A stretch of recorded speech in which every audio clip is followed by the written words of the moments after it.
اعوذ باللہ من الشیطان الرجیم بسم اللہ الرحمن الرحیم رب اشرح لی صدری ویسر لی امری واحلل عقدۃ من لسانی یفقہوا قولی۔ ہم دیکھ رہے تھے دعوت اللہ۔ کلمہ طیبہ کون سا ہے؟ طیب کلام۔ طیب کسے کہتے ہیں؟ پاک کو۔ اور کلام کیا ہے؟ اللہ تعالیٰ کی کتاب بھی کلام ہے، اور اللہ تعالیٰ کی طرف بلانے کے لیے جو شخص کام کرتا ہے وہ بھی اللہ تعالیٰ کا کلام ہی آگے پہنچاتا ہے۔ اس کلمہ طیبہ کی مثال ایسی ہے، یعنی اس ساری منزلوں، اس سٹیجوں کو ایک طرف رکھ دیا کہ وہ کلمہ طیبہ کیسے بیج سے کونپل سے پودے میں اور پھر تناور درخت میں بدلا۔ کلمہ طیبہ بیج ہے اور یہ تناور درخت ہے، یعنی بیج جب اگا پھر کس طرح سے وہ پورا پودا بنا، پھر پورا درخت بن گیا، پھر جس پر پھل لگتا ہے، یعنی تر و تازہ کھجوریں۔ پھر اللہ رب العزت نے صالحت کی مثال دی، اصلھا ثابتن، اس کی جڑ زمین میں گہری اتری ہوئی ہے، مضبوط ہے، ثابت ہے، اس کو بڑا ثبات ہے۔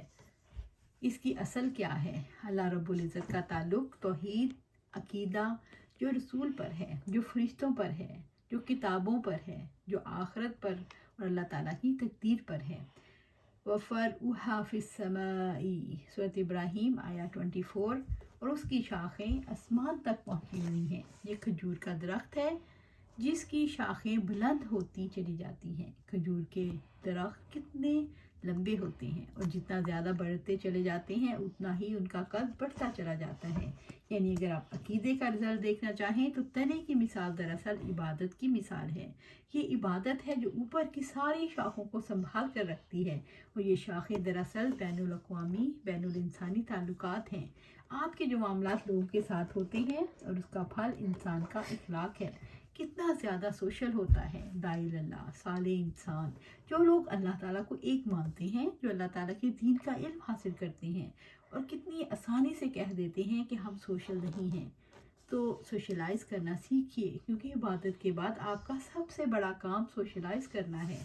اب تو ٹیکنالوجی اتنی ایڈوانس ہو گئی ہے کہ آپ کوئی پیغام دیں تو وہ واقعتاً دنیا کے گوشے گوشے میں پہنچے گا انشاءاللہ۔ آپ کے پاس سوشل میڈیا کے جتنے بھی فورمز ہیں، ان کے توسط سے آپ اللہ تعالیٰ کا پیغام کہاں سے کہاں تک پہنچا سکتے ہیں۔ مجھے سوشل میڈیا کے حوالے سے یوں محسوس ہوتا ہے کہ اللہ تعالیٰ کا مقابلہ کرنے کے لیے کتنی فیس بکس ہیں، کس طرح سے ہر انسان نے اپنی ذات کے پیغامات دینے شروع کی ہیں، اور کتنے کم پیجز ہیں جہاں سے اللہ تعالیٰ کا پیغام مسلسل ریلیز ہوتا ہے۔ ہر کوئی اپنی ذات کی بڑائی کے لیے اٹھ کھڑا ہوا ہے، اور جو چاہتا ہے دوسروں کے سامنے بیان کرتا ہے۔ میں اس وقت کیا محسوس کر رہا ہوں، میں کہاں ہوں، میرا سٹیٹس کیا ہے، اپلوڈ کرتا ہوں، میں فلاں مقام پر ہوں۔ اگر آپ دعوت اللہ کے لیے کسی مقام پر ہیں تو بڑی بات ہے کہ اللہ تعالیٰ کے نکل کر جانا نصیب ہوا۔ اگر کسی اور مقصد کے تحت تو پھر سوچنے کی بات ہے۔ پھر یوٹیوب پر کتنے چینل ہیں، اور کتنے کم چینل ہیں جو دعوت اللہ کے لیے ہیں۔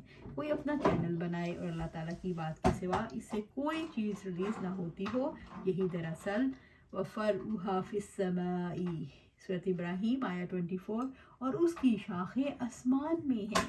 ہماری سوسائٹی میں یہ کہا جاتا ہے دین کا علم سیکھا ہے تو اب گھر بیٹھو اور اپنے گھر والوں تک اس پیغام کو پہنچاؤ۔